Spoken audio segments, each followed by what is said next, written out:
tetapi yang kesukaannya ialah Taurat Tuhan dan yang merenungkan Taurat itu siang dan malam. Ia seperti pohon yang ditanam di tepi aliran air yang menghasilkan buahnya pada musimnya dan yang tidak layu daunnya, apa saja yang diperbuatnya berhasil. Amin. Shalom my brother and my sister. Pagi ini saya akan membagikan renungan dengan judul Menjaga Kemurnian. Kita baca Esra 9 ayat 2. Karena mereka telah mengambil istri dari antara anak perempuan orang-orang itu untuk diri sendiri dan untuk anak-anak mereka, sehingga bercampurlah benih yang kudus dengan penduduk negeri. Bahkan para pemuka dan penguasalah yang lebih dahulu melakukan perbuatan tidak setia itu. Seringkali sesuatu yang buruk dimulai dari penguasa, public figure, sehingga menyeret pengikutnya melakukan hal yang buruk. Banyak influencer masa kini memberi contoh yang buruk dan diikuti oleh followernya. Namun ada juga influencer yang memberikan contoh-contoh yang baik dan bermanfaat bagi generasi ini. Karena itu kita harus bijak memilih tontonan maupun narasumber yang kita ikuti. Karena itu menentukan identitas kita akan seperti apa. Begitu juga dengan orang-orang Yehuda yang sudah susah-susah dimurnikan Tuhan lewat pembuangan selama 70 tahun yang kemudian bisa kembali ke tanahnya. Alih-alih tekun beribadah kepada Tuhan, mereka malah kawin campur lagi dengan bangsa-bangsa lain yang memiliki allah-allah lain.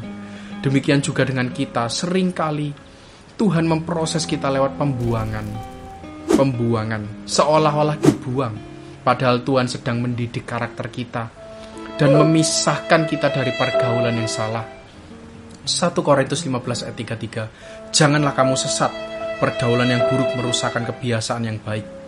Jadi jika Tuhan sudah susah-susah memisahkan kita dari pergaulan yang salah, jangan lagi kita sembarangan bergaul lagi dengan orang-orang atau kelompok yang salah.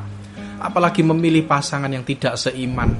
2 Korintus 6 ayat 14-17, janganlah kamu merupakan pasangan yang tidak seimbang dengan orang-orang yang tak percaya. Sebab persamaan apakah terdapat antara kebenaran dan kedurhakaan? Atau bagaimanakah terang dapat bersatu dengan gelap? Persamaan apakah yang terdapat antara Kristus dan Bileal? Apakah bagian bersama orang-orang percaya dengan orang-orang tak percaya? Apakah hubungan bait Allah dengan berhala? Karena kita adalah bait dari Allah yang hidup menurut firman Allah ini. Aku akan diam bersama-sama dengan mereka dan hidup di tengah-tengah mereka. Dan aku akan menjadi Allah mereka dan mereka akan menjadi umatku. Sebab itu keluarlah kamu dari antara mereka dan pisahkanlah dirimu dari mereka, firman Tuhan. Dan janganlah menjamah apa yang najis, maka aku akan menerima kamu. Jelas di sini dikatakan bahwa Tuhan akan menerima kita, diam bersama kita dan hidup di tengah kita dengan syarat dan ketentuan, yaitu dengan memisahkan diri kita dari yang najis, yaitu orang-orang yang tidak percaya. Maksudnya di sini adalah jangan kita berpasangan dengan mereka, baik secara suami istri, secara kongsi dan hal-hal lain yang membutuhkan kesepakatan. Yakobus 4 ayat 4. Hai kamu orang-orang yang tidak setia, tidakkah kamu tahu bahwa persahabatan dengan dunia adalah permusuhan dengan Allah? Jadi barang siapa hendak menjadi sahabat dunia ini, ia menjadikan dirinya musuh Allah. Akibat dari persekutuan seperti ini adalah kehancuran. Salah satunya Yosafat yang menjalin hubungan dengan Ahab. Juga Salomo yang kawin dengan orang yang tidak percaya. 1 Raja-Raja 11 ayat 4-9. Sebab pada waktu Salomo sudah tua, istri-istrinya itu mencondongkan hatinya kepada allah-allah lain, sehingga ia tidak dengan sepenuh hati berpaut kepada Tuhan Allahnya seperti Daud ayahnya. Demikianlah Salomo mengikuti Asyitoret, dewi orang Sidon, dan mengikuti Milkom, dewa kejijikan, sembahan orang Amon. Dan Salomo melakukan apa yang jahat di mata Tuhan. Dan ia tidak dengan sepenuh hati mengikuti Tuhan seperti Daud ayahnya. Pada waktu itu Salomo mendirikan bukit pengorbanan bagi Kamos, dewa kejijikan sembahan orang Moab, di gunung di sebelah timur Yerusalem, dan bagi Molok, dewa kejijikan sembahan Bani Amon. Demikian juga dilakukannya bagi semua istrinya orang-orang asing itu yang mempersembahkan korban ukupan dan korban sembelian kepada allah-allah mereka.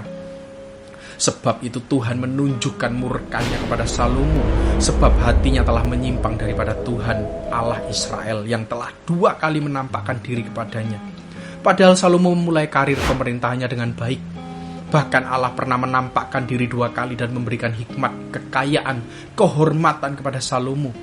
Galatia 5 ayat 7-9, dahulu kamu berlomba dengan baik. Siapakah yang menghalang-halangi kamu sehingga kamu tidak menuruti kebenaran lagi? Ajakan untuk tidak menurutinya lagi bukan datang dari Dia yang memanggil kamu. Sedikit ragi sudah mengkamirkan seluruh adonan. Dengan siapa kita bergaul atau berteman, apalagi menikah, sudah pasti akan memiliki pengaruh buat kita. Karena itu selidiki dengan pasti, apakah mereka memiliki ragi atau murni. Jangan sampai ragi dari ketidakpercayaan orang yang bergaul dengan kita menghamiri kita. Namun sekalipun kita tidak berpasangan atau bergaul dengan orang yang tidak percaya, tetaplah kita terhubung dengan mereka lewat interaksi keseharian. Dari bisnis, sekolah, atau aktivitas-aktivitas lain. Kita tidak bisa menghindari hal ini. Namun jangan kita kehilangan identitas, justru kita harus menggarami dan menerangi orang-orang di sekitar kita. Jangan sebaliknya. Cara untuk kita memiliki pengaruh yang kuat sebagai garam dan terang adalah dengan senantiasa bergaul karib dengan Tuhan. Tinggal dalam firman-Nya, baca Alkitab, berdoa. Mari kita baca 2 Petrus 3 ayat 11-14. Jadi jika segala sesuatu ini akan hancur secara demikian, betapa suci dan salehnya kamu harus hidup, yaitu kamu yang menantikan dan mempercepat kedatangan dari hari Allah. Pada hari itu langit akan binasa dalam api dan unsur-unsur dunia akan hancur karena nyalanya. Tetapi sesuai dengan janjinya kita menantikan langit yang baru dan bumi yang baru di mana terdapat kebenaran. Sebab itu saudara-saudaraku yang kekasih, sambil menantikan semuanya ini kamu harus berusaha supaya kamu kedapatan tak bercacat dan tak bernoda di hadapannya dalam perdamaian dengan Dia. Di sini jelas dikatakan untuk kita bisa menjadi warga negara dari langit dan bumi yang baru, kita harus tak bercacat dan tak bernoda di hadapannya. Dalam perdamaian dengan Dia, artinya tidak bersahabat maupun serupa dengan dunia. Tanpa kesempurnaan ini, Tuhan tidak kunjung datang, namun makin cepat umatnya menguduskan diri, bisa mempercepat kedatangannya. Dengan kita memisahkan diri dari orang-orang tak percaya, maksudnya tidak bersepakat dengan seia sekata, dengan orang yang tak percaya, kita lebih dimampukan untuk tinggal dalam Tuhan. Lalu apa janji Tuhan jika kita menjaga kemurnian diri di hadapannya? Apa benefit dan faedahnya bagi kita? Kita kembali ke kitab Esra ayat 9-12. Jadi sekarang janganlah kamu memberikan anak-anak perempuanmu kepada anak lelaki mereka ataupun mengambil anak-anak perempuan mereka untuk anak-anak lelakimu. Janganlah kamu mengikhtiarkan kesejahteraan dan kebahagiaan mereka untuk selama-lamanya, supaya kamu menjadi kuat mengecap hasil tanah yang baik dan mewariskan tanah itu kepada anak-anakmu untuk selama-lamanya. Jadi janji Tuhan bagi kita yaitu satu, menjadi kuat. Kita menjadi tidak mudah dihancurkan, hati kita, bisnis kita, rumah tangga kita, apa yang di sekitar kita menjadi kokoh. Seperti kota yang memiliki tembok perlindungan yang kokoh tanpa celah. 2. Mengecap hasil tanah yang baik. Sesuatu yang kuat dan kokoh tidak mengalami distraction atau gangguan. Kota yang temboknya kokoh, kuat, musuh tidak dapat mengganggunya. Sehingga kota itu bebas untuk membangun, berkarya dan menghasilkan hal-hal yang baik. Artinya segala apa yang engkau perbuat akan berhasil. 3. Mewariskan tanah kepada anak-anakmu untuk selama-lamanya. Jika tembok tetap terjaga kokoh dan kita tidak membiarkan satupun musuh masuk, artinya kita bisa senantiasa menjaga diri kita tidak dikamiri pengaruh dunia, maka hal pertama dan kedua di atas akan berlangsung selama-lamanya. Kita akan senantiasa kuat dan mengecap hasil tanah yang baik, keberhasilan dan keberuntungan. Inilah kunci dan cara untuk menjadi umat yang lebih dari pemenang. Karena kita sudah dijadikan pemenang sebelum perang. Tuhan yang berperang bagi kita. Tugas kita menjaga kemurnian. Jika kita pelajari kunci kejatuhan-kejatuhan bangsa Yehuda dan Israel adalah karena kawin campur, inilah yang menyebabkan awal mula bangsa Israel menjadi serong hati terhadap Allah, bahkan sampai masuk dalam pembuangan. Dari zaman Musa, Bileam membuat nasihat kepada Balak sehingga membuat Israel kawin campur. Salomo juga terjatuh karena istrinya, bahkan kerajaannya jadi terpecah. Ahab terseret oleh kejahatan Isabel. Ujung-ujungnya bangsa Yehuda dan Israel berada dalam pembuangan selama 70 tahun. Setelah itu, Tuhan hendak mengembalikan mereka ke tanah mereka, yaitu orang-orang yang tersisa di pembuangan, orang yang telah dimurnikan.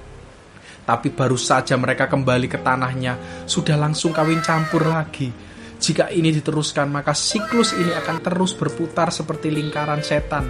Maka untuk memutus lingkaran setan dari hasil kawin campur ini, solusinya adalah dengan memisahkan diri dari perkawinan campur itu.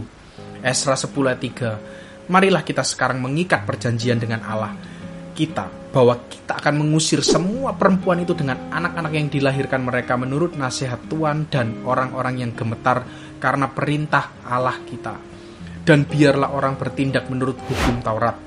Jika di dalam kitab Esra secara massal mereka mengusir istri mereka dan anak-anak dari hasil kawin campur, sedang di Korintus Paulus mengatakan 1 Korintus 7 ayat 12-16, kepada orang-orang lain aku, bukan Tuhan, katakan, kalau ada seorang saudara beristrikan seorang yang tidak beriman dan perempuan itu mau hidup bersama dengan dia, janganlah saudara itu menceraikan dia. Dan kalau ada seorang istri bersuamikan seorang yang tidak beriman dan laki-laki itu mau hidup bersama-sama dengan dia, janganlah ia menceraikan laki-laki itu. Karena suami yang tidak beriman itu dikuduskan oleh istrinya, dan istri yang tidak beriman itu dikuduskan oleh suaminya. Andai kata tidak demikian, niscaya anak-anakmu adalah anak-anak cemar, tetapi sekarang mereka adalah anak-anak kudus. Tetapi kalau orang yang tidak beriman itu mau bercerai, biarlah ia bercerai. Dalam hal yang demikian, saudara atau saudari tidak terikat. Tetapi Allah memanggil kamu untuk hidup dalam damai sejahtera. Sebab bagaimanakah engkau mengetahui, hai istri, apakah engkau tidak akan menyelamatkan suamimu? Atau bagaimanakah engkau mengetahui, hai suami, apakah engkau tidak akan menyelamatkan istrimu? Garis bawahi kalimat, aku bukan Tuhan. Aku, jadi Paulus. Artinya nasihat ini adalah opini Paulus secara pribadi. Jadi solusi dari kitab Esra adalah mengusir istri yang tidak percaya atau memisahkan diri dari yang najis. Sedangkan solusi dari Paulus menguduskan diri di masa anugerah, di mana kita memiliki penolong yaitu Roh Kudus. Maka kita lebih dimampukan untuk hidup dalam kekudusan. Bukan karena kuat dan gagah kita, tapi oleh Roh Tuhan yang diam di dalam kita. Dan janji Tuhan dalam Kisah Para Rasul 16 ayat 31, jawab mereka, percayalah kepada Tuhan Yesus Kristus dan engkau akan selamat, engkau dan seisi rumahmu. Setelah kita tahu akan rahasia ini, jangan mencobai Tuhan dengan tetap menjalin kesepakatan, persahabatan, perkongsian, apalagi pernikahan dengan orang yang tidak beriman ya sob. Ingat kata-kata Paulus, bagaimanakah engkau mengetahui? Artinya tidak ada jaminan, kecuali kita bisa menjaga diri tetap kudus. Dan menjaga kekudusan di samping partner atau pasangan yang tidak kudus, itu adalah hal yang tidak mudah dilakukan. Untuk apa kita memilih jalan yang jauh memutar kalau tahu arah lurus yang benar, yaitu dengan menjaga kemurnian diri kita di hadapan Tuhan dan dengan senantiasa hidup dalam firman-Nya. Baca Alkitab, renungkan siang dan malam, jangan libatkan diri dengan orang yang tidak percaya, jangan duduk menurut nasihat orang fasik. Hati-hati memilih mentor, teman, pasangan. Sebagai penutup dan untuk bahan perenungan, kita baca Mazmur 1 ayat 1-3. Berbahagialah orang yang tidak berjalan menurut nasihat orang fasik, yang tidak berdiri di jalan orang berdosa, dan yang tidak duduk dalam kumpulan pencemooh. Tetapi yang kesukaannya ialah Taurat Tuhan, dan yang merenungkan Taurat itu siang dan malam. Ia seperti pohon yang ditanam di tepi aliran air, yang menghasilkan buahnya pada musimnya, dan yang tidak layu daunnya, apa saja yang diperbuatnya berhasil. Amin.